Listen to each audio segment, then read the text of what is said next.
Welcome back to Shit Creek Survivors, where we share real stories of people getting stuck up Shit Creek, the paddles they used to get out, and hope for anyone stuck up their own Shit Creek right now. Today's guest has one of the most unique stories we've ever had on the show.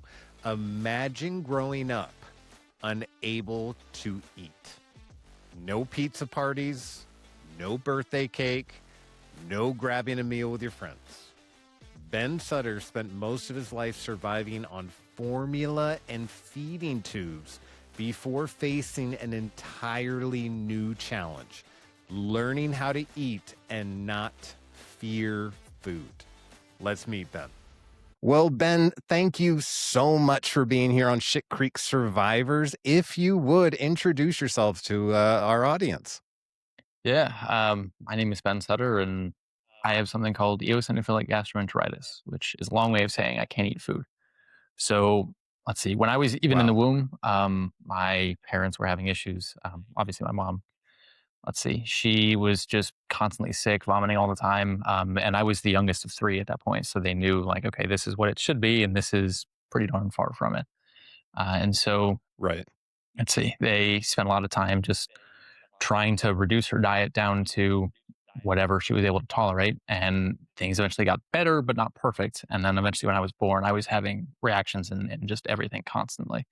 So much so to the point where I Okay. was scratching constantly, so much to the point where I'd start bleeding. They had to tape my sleeves to my wrists so I wouldn't scratch and bleed. Screaming Oh, constantly, just wow. upset, wouldn't sleep through the night. I would sleep for 2 hours. I'd wake up. They'd have to drive me around Yeah. for 45 minutes to get me to fall asleep. Then I'd sleep for 2 more hours and wake up. And this went on and on and on for months. I was reacting to being breastfed Yeah. and reacting even if they cooked with milk in the house. So if they cooked a lasagna in the microwave or something, I would react. I'd break out. I'd start screaming to the point where they were cooking everything at a neighbor's house just to try Wow. and prevent any reactions. And this went on for 15 So you were months. having Go ahead. Whoa. So your responses were they mainly like your skin, or was it also like your airway would maybe even swell up? Were you having that almost like closure of the throat type stuff? Um, I was an infant, so to my understanding, it was just skin level stuff. I didn't have anything Okay. throat level closure, etc. Excuse Gotcha. me. Uh, have had some of those when I got a little bit older. Thankfully, not anything to the point where I needed to be hospitalized for it. Oh, But yeah, it was all good. just skin level stuff and constant. Yeah. And so you're Um, always irritated as a baby then. Yeah, that's yeah, unfortunate.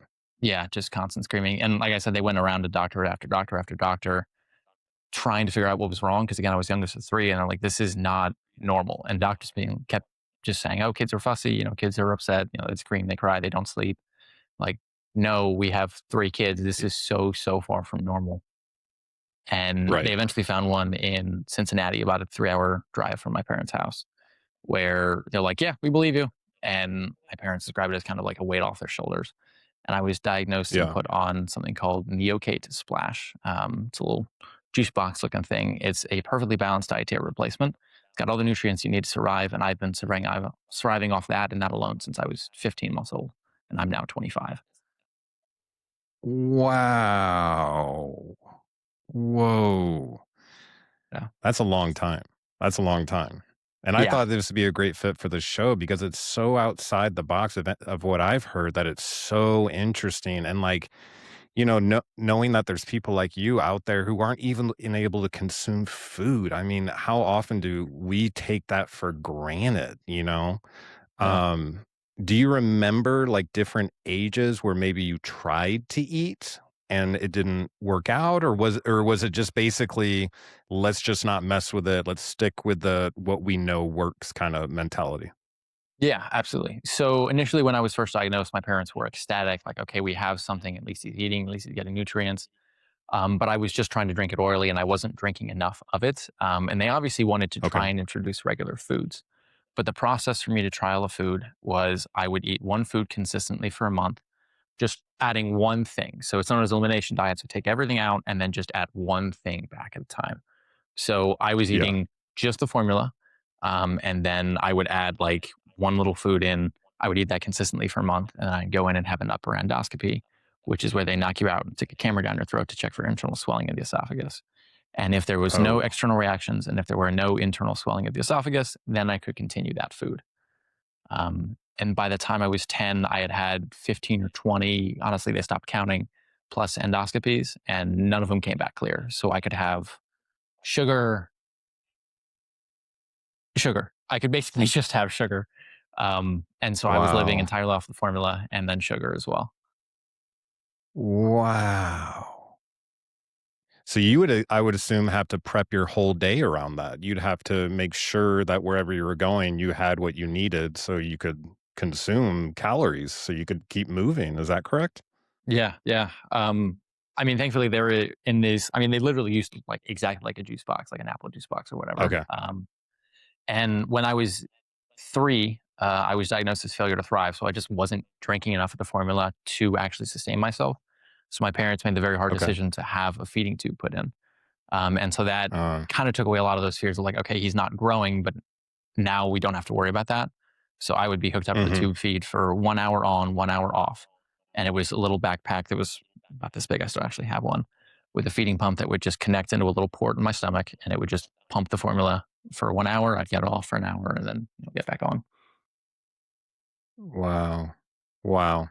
That's wow. And how many times would you do that all day on off, or is that like just Yep. certain hours? All day. And then I'd Wow. actually be hooked up while I was sleeping as well. And that came with its own challenges because the port, while it was very effective what it did often disconnect. And the machine isn't smart Oh, enough to tell the difference between connected and not connected. So it would literally just pump the formula into the bed for 3 hours. And then you wake up in yeah. this disgusting, sticky, smelly mess. It happened Yeah. so often to the point where we coined a term for it of feeding the bed. And I'm sure anyone that has a feeding pump is reliving some probably horror stories right now of all the times that's happened because it was part of life. Really. Yeah. I noticed when I ended up in the hospital, we take for granted so much about our bodies. I mean, from food to walking to talking to hearing to all of it. It's so crazy how, like, at one moment for a person like me, everything can be fine. And then, drop of a dime, it changes. And for you, you just came into this world with that kind of different thing. So Yeah. you had to approach it different. I mean, Yeah. yeah, good on you for staying the course. I mean, that's amazing, man. Like, do you remember any times when you were really struggling with it? Did it affect your identity growing up? Were you like, why am I different or angry even? Oh yeah. There were so many times because my family's Christian, have grown up believing in God and things, and I obviously grew up Hmm. in that environment and very much believed in God my entire life. And there were so many times I just sit in my room and just be so frustrated. I don't understand why everyone else gets to have this regular life and I get to have something that is so different. And you hear anytime you go to a restaurant, anytime you go and sit down at a meal, what does everyone talk about? Food. It's, oh, this meal is so great. Food. Here, try this Yeah. piece. Here, try that. Let's have a drink. Let's experiment and enjoy all these different things. And I was always on the outside of that. And so, my parents were very thoughtful of, okay, we don't want you to not want to be around food. So every single night we Hmm. sat down for dinner and I ate shaved ice. Literally, my parents got a refrigerator that had crushed ice and they just put crushed ice in a bowl and I just eat the crushed ice because it was something to participate, even if it wasn't the same as everybody Yeah. else, to the point where I have an industrial Wow. sized snow cone machine that I still make snow cones with and still eat them on a somewhat regular basis. You And I bet you're good at it too. Yeah. I bet you make good snow cones after all that practice.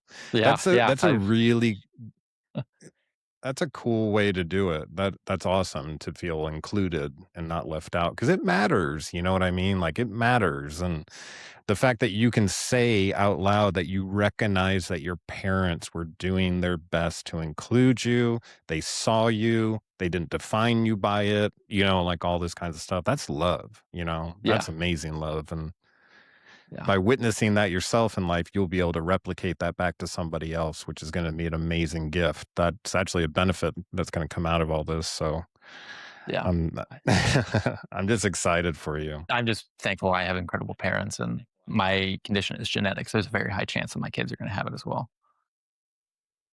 You'll be able to walk them right through it. That's the goal. Or if you if you don't have kids, then, you can also contribute in other places too. We Yeah, don't have any kids, but I am the best uncle I can be to my niece and nephew. You know what I mean? gotcha. So Yeah, you can always find your family. yeah. That's good stuff. So how did you start getting towards the age where you are now not? Like what happened that was different that has now made it so you're not always on a feeding tube? Yeah. So from the age of 3 all the way up until about 18, 15, I was using the feeding tube. And, I mentioned having to go in and trial food for a month or so before trying to be able to actually eat it. And by the time I was 20, the only foods I could have were potato, rice, and corn. And I liked them in crunchy Mm, textures. I started eating around the age of 12. Those things finally passed because I was allergic to milk, eggs, wheat, peanuts, soy, and red dye, which is most everything. and everything. Yeah. And those were just Yeah. allergies. So if I wanted to trial a Wow. food, I would react to things on top of those allergies, and that would just be the EOE flaring up. So it wasn't necessarily the same Wow. as like, oh, if I'm not allergic to it, then I can have it. That's not unfortunately the case. Mm, So yeah. yeah, by the time I was 20, the only foods I could have were potato, rice, and corn. And I only liked them in crunchy textures. So potato chips, corn chips, and rice chips. Um, Yeah. so I've eaten way too many bags of Lay's in my entire life, but that was just I was the guy that ate juice boxes and ate chips, and that was about it. And that was, I had a lot of friends in high school and things, and that was just my normal. They joked about me having diabetes and other things. My wife just got home as Yeah. well, so there may be a little bit of background noise. Forgive me for that. No, of course. Yeah, it's totally fine. Yeah, so you just mentioned something that never occurred to me is texture. Texture Yeah, of your food. You said you were into the crunch because like, there's not a lot of yeah, I get what you're saying. Like, if I don't eat chips for a long time, it's not so much the chip that I miss, but the crunch, yeah, Or like if yeah, I'm eating yeah, tacos, I might like taco bowls, but I also like the crunch of the chip if I can have it. I have yeah, some food allergies, obviously nothing compared to you, but sugar is one of the things that hurts my stomach pretty bad. So I'm having to do that. I'm learning how to do that in restaurants. Again, nowhere near where you're at. But it's funny when you start excluding things from what you're supposed to eat, how hard it is to eat when you go out. Like it's really yeah, hard. And then you feel like a pain in the butt too, because you're like, I didn't, so you're kind of explaining the whole story. Like, I can't have this. I'm sorry. I don't want to be a pain, all that yeah, kind of stuff. I know that can be challenging when you go out, but yeah. I just it is amazing how everything in the world is built around food, especially like milk and eggs. Even just those, like there's so much of that in just about mhm. everything to the point where could I probably have a chef that would be willing to make something that works around all those different things? Probably. Is it worth it for their time and my time and me to probably not end up eating all that much of it? Also, almost definitely not. And then I have to pay for a bunch of money for whatever not going to eat a lot of. So it's Right. just bring my own. Yeah. Do you I know some people, um, when you talk to like, real fitness people or, gurus and whatever, they talk about food as a fuel. You know what I mean? I only see it Mm, as fuel. I need this many calories, this kind of food, and it's fuel. Have you yeah. ever been able to do that and like kind of see it as an advantage almost? Like, well, I don't get to eat these things, but it turns out these things are bad for me. So although I'm being forced to stay away from them, it is beneficial. Yeah, absolutely. They're especially in high school, I made a lot of jokes of like, people would joke about, oh, we want to lose weight. And I'd be like, well, I have a diet for you if but um Yeah. they're hypothetically a perfectly balanced diet, and so you can't really gain weight, you can't really lose weight as long as you're drinking enough of them. And one box is about 237 calories, and I would drink roughly 12 a day. And one box is $8, so it equates to roughly $40,000 a year. Thankfully, it's covered by insurance, but yeah, Wow. yeah, Wow. yeah, That's not fair. That's not yeah, fair. But I get yeah. but if you I wonder how the math works out for a regular person, how much they spend on food in a year in comparison to that. I don't know. Great That'd be an interesting thing to see. question. Yeah. I'd be willing to bet it's less. Yeah, it has to be less. Basically, I Yeah. got 2 months of formula shipment here a while ago. They ship it to my door. It's like 20 pounds per case, and I got 32 cases, which should equate to about 2 months of formula. That Wow. dollar estimation value is about $7,000, which is the price of my car currently, which is just funny to think about. Whoa. But Yeah. yeah, so let's see. One case is $215, and that would go through that 2 days. So unless you're eating Yeah. You're $215 spending worth of more. food, yeah, it's a Yeah. good amount more. And, Yes. Yes. That is quite a bit. yeah, At least you save the money on going out. that's true. Yeah, yeah. There have been some very And it, fun moments where we're sitting at a restaurant and I'm not eating anything, and you can just tell the waiters like, "Do you like not have enough food?" Because I'm married, and we'll still go out to eat, we'll go out to dinner or whatever. It's never bothered me. yeah. But yeah, they just always have this kind of puzzling look of like, "Are you okay? Like, what's going on here? You're not eating anything, and you've gotten this full meal for the lady you're with." It's just always funny to me. Yeah. Yeah. Yeah. That would be funny. What once you see it as funny and like how it's funny when it comes over their face, like what is this? And you can kind of live in that moment. I guess you're Yeah, kind of used to that though, growing up with it. So you're able yeah. to kind of you've probably got a courage in you that not many people do because you've always been not walking alone because you've always had friends, but there has been something that kind of made you different. You know what I mean? And had have you focus on your diet, had to have you focus a little bit more on things that other people don't. Um, yeah, I mean, that I'm sure is a pain in the butt most of the time, but you're probably a very disciplined person as well. Is that a good guess when you come in or is that a Unfortunately, I am reach? like so far from disciplined. I think I have, well, I got diagnosed with ADHD, so that probably has something to do with it. But Yeah, yeah, me I struggle to like even brush my teeth in the morning. I just don't have any habits whatsoever. It is funny because really? I like variety in everything in life, with the exception of food. And Yeah, I'm kind of jumping around all over the place here, but I have gotten to a point now where I am able to start eating food for the first time, and that's been a whole weird experience as well. As at the age of 20, a new medication came out to the market that was experimental, and it was showing a lot of progress for people with EOE and EOS. And so, my doctor reached out and was like, "Hey, you might be a good candidate for this because a lot of people actually have EOE, but not many people have it to the level of severity that I do. A lot of people can have it and okay, still live a 95% normal life. Obviously, I'm, got it. that 1% that's, way outside on the spectrum. But medication came out. The doctor was like, okay, this works a little bit differently than other medications. So previously, you wanted to trial a food, you'd have to eat that one food for a month and then have an upper endoscopy. This is going to be Yeah, you're on the medication for 2 months, have an upper endoscopy, and if it's clear, you're good to eat anything excluding the major allergens. And so it went from, okay, there's potential. I'm not going to hold my breath. I've gotten to the point because this is college now where I'm comfortable. This is going to be my life. It is what it is. At least I've got something that's relatively normal. So go right. in, I had the upper endoscopy, and it comes back as clear. And it was the first time in 15, 16 years that I had had an upper endoscopy that was clear. It meant there was no swelling in the esophagus, nothing was flaring That's up, like amazing. everything was okay. And while I was still under anesthesia, the nurse came out, was talking to my wife and saying, "Hey, this medication works differently. I'm sure he's so excited. What do you think he's going to want to try first?" And Grace looked at the nurse and was like, "Hey, I don't think you understand. Like, he's spent his entire life being told food is dangerous, food can hurt him. He spent time in the hospital with food. He's not excited. He's afraid of food." And, came out of the hospital, went home that night, and Grace put a little baby carrot and a piece of celery on a plate for me. And I'm not an anxious person. I'm kind of a social butterfly. I don't get worried or nervous in situations and things generally. But I was Right.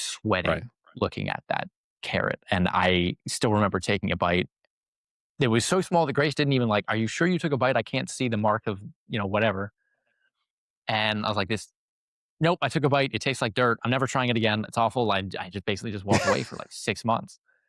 Yeah. And it Oh, was really wow. weird to feel like, okay, this thing that you've been desperately looking for your entire life, now you can go do it. And there's no restraints on you going do it. The only thing that is holding you back now is your mental capacity. Are you willing to go through that extremely uncomfortable situation? to Yeah. try and learn to eat. Yeah. So how'd you break through that? I know this is the moment in everyone's lives where they know something, they could do something or need to do something or want to do something, but nothing happens until they actually do it. And I talk a lot of times about like fear being a lake that it looks a mile wide and a mile deep. And you just get worried and you're like, I'm not going to take this step. I'll wait till the right time. I'm going to do it, when all the dice are in order or whatever it is. But then you finally take that first step and you think you're going to sink to the bottom and it ends up being 2 inches deep. You're like, Yeah. oh, I can do this, Yeah. What was that process like for you, having to face that fear? Yeah. Um, to be honest, there were a number of times where I would try food just a little bit here or there. I'd be like, okay, I'm gonna do it this week, and then I'd do it for a couple of days, and then I'd just fall off, and nothing really changed. I kept living the exact same diet, exact same life up until I was 24, and then a doctor recommended I go to food therapy. I was like, okay, great. I'll get on the phone, had a consultation. Was expecting them to be like, yep, we'll do once a week therapy. I'll try something. I'll talk about my feelings and we'll move on. Right. Like just kind of get it out of the way. Right. And they're like, yep, that's an Yeah. option. Or the option that we recommend, which is eating disorder therapy. So you'll be at our location here for 4 days a week, 3 hours a day. And then we'll probably recommend some other form of care after that as well. And I was like, oh my gosh, like I'm working a full time job. I've got a wife, we've got 2 dogs, we live in an apartment. I'm supporting all this. I don't have time for that. I just don't. I also don't want to, if I'm honest. I Right. don't want to put myself in a position where I'm uncomfortable day in and day out, knowing that I'm going to be face to face with this thing that I'm desperately afraid of, just for the sake of Hmm. being able to eat food when I've got something that works here. And Yeah. I will never forget going on a drive with Grace. And, people talk about like hearing from the Lord, hearing God. And it's never anything audible. It's just always sort of, scriptures talk about a gentle whisper or something, just hearing a thought kind of thing. And you just know it's from God. I don't know how to else to explain that, but I just had this moment where I was thinking I'm like, with man, you. I'm with you. yeah, I don't want to do this. And I will never forget hearing the Lord say like, you can do the once a week, but nothing's going to change. Or you can commit and you can be uncomfortable and you can change. And Mm. tearing up thinking about it. Cause like committing to that was, it sounds so easy for someone who's like, oh yeah, it's just food. Yeah, for sure. But when you spend your entire life in and out of hospitals and in and out of doctor's appointments and in and out of having reactions and heck, by the time I was 10, my parents were asking me like, hey, how do you feel? And I was like, fine, despite the fact that I was uncomfortable all the time and I was having reactions, I was having all these different things. I just knew they couldn't do anything about this. And I didn't even know that until I asked them, 6 months ago. But coming Yeah. to that point was so hard. And then I remember walking in the first day and they're like, okay, I want you to go home tonight and make a list of all the things that you're excited to try and all the things that you do not want to try at all. Like this is a hard no. And I came home and I put three Hmm. things on that list: celery, toast. Those are the only two things that I was excited to try because I judge everything based off of how crunchy it looks. Nothing else, just how Oh, crunchy it okay. is. And then the only thing that Okay. I was like, I do not want to try is spaghetti because the opposite of crunch is this weird, soft, wiggly thing that is spaghetti. Yeah. And Yeah, that I makes went back sense. in, yeah. And I went back in the next day and they're like, okay, we're going to start with spaghetti. I was like, why'd I make the list? Like, come on, this is, uh, Yeah. um, so it really was, okay, oh, we're going to jump in and do this. And I spent a lot of time there because they paired me up with like a regular, just general therapist to kind of go over the emotional side of things. Obviously lots happening, a lot of processing, a lot of different things while going through the food therapy, and Hmm. brought back up a lot of stuff from middle school when I was like, man, I was talking earlier about there were so many times where I was just mad at God. Brought me back a lot of times Hmm. where I don't want to do this. I would sit in my room and just be like, God, end it. I don't want to be here. I'm so tired of this. I'm so tired of being alone, feeling like I'm the only one who can do this, having no desire to go through life because it didn't feel like I had any joy. Like I was like, I'm never gonna get married. I'm never gonna find anyone that cares. Like kind of hard to have a bright outlook on the future when one of your five senses is completely gone and you feel like no one will ever love you because of it. And that's, obviously a whole thing. But Yeah, 100%. Those are so many people try to play off like they were weak because they had that feeling or that emotion. Those are normal feelings and emotions on another level because you're kind of feel trapped in the situation and you don't have a clear roadway out. It takes a lot of courage to live in those seasons because those are the ones that matter. Those are the ones that, although while you're going through it, a second feels like an hour, then all of a sudden you get like 5 years down the road and you look back and it seems like it happened in 10 seconds. You know what I mean? It's like you look back, it seems like a short period. You're living in it. That's where it's hard. That's where it's like you're sitting in it on a daily basis and you're, I don't know, just recycling your mind. Why is this happening to me? You know? And you didn't do anything to deserve it either. You know what I mean? It's not like, yeah, it's a tough thing, but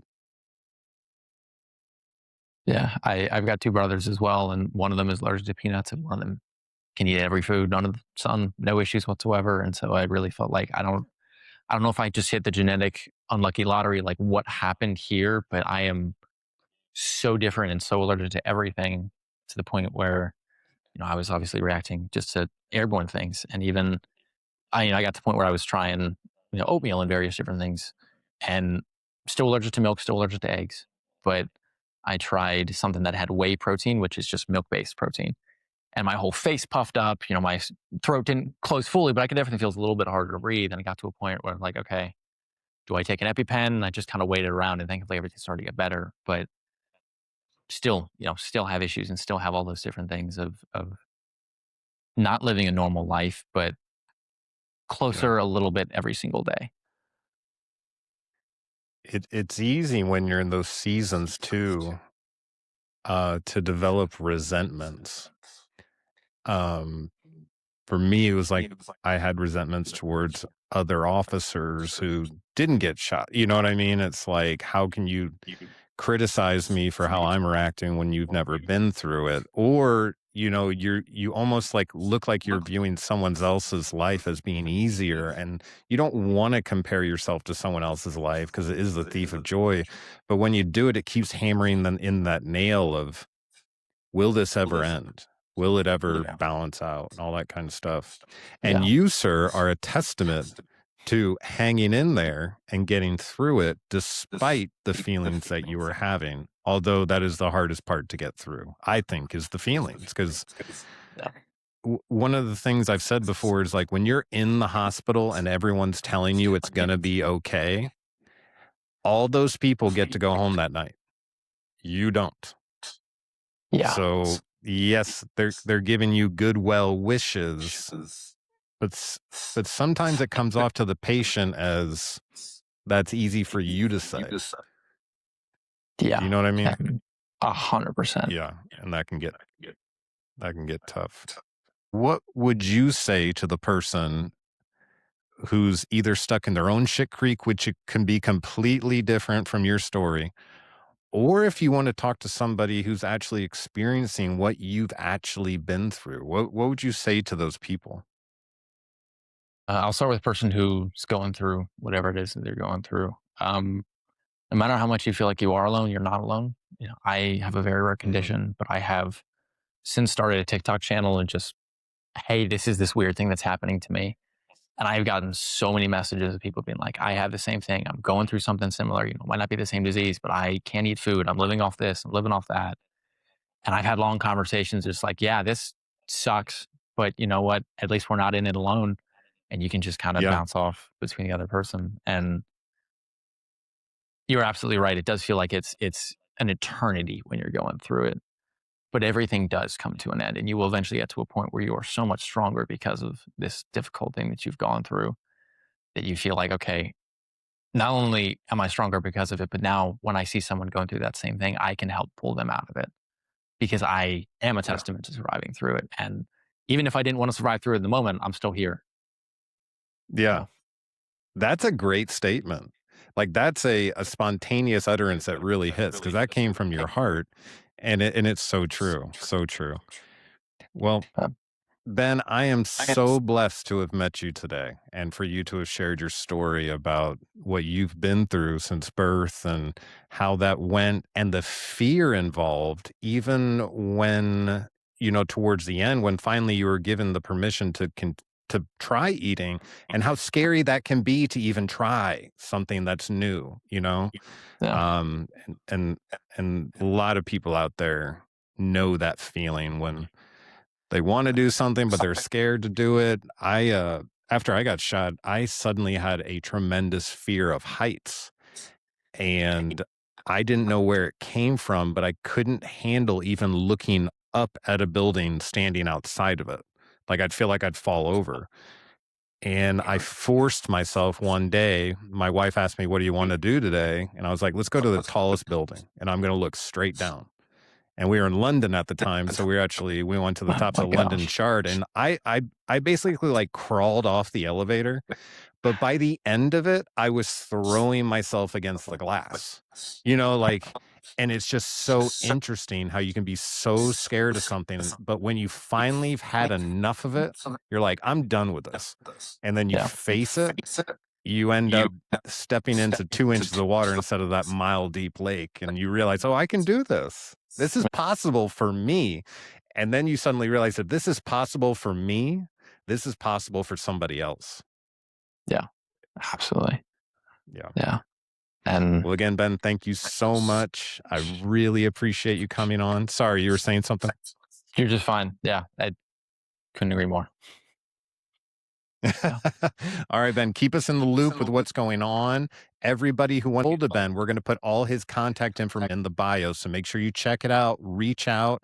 If you know someone who's struggling or if you need a little bit of help, come check us out too. And besides that, everybody, thank you for being here. God bless. Ben, thank you so much for sharing your story and reminding us that some of the biggest battles people face are the ones nobody can see. If there was one thing to take away from today's episode, it's that courage isn't the absence of fear, it's taking the next step anyway. If you enjoyed this episode, be sure to like, subscribe, and share it with someone who might need a little hope today. Until next time, keep paddling.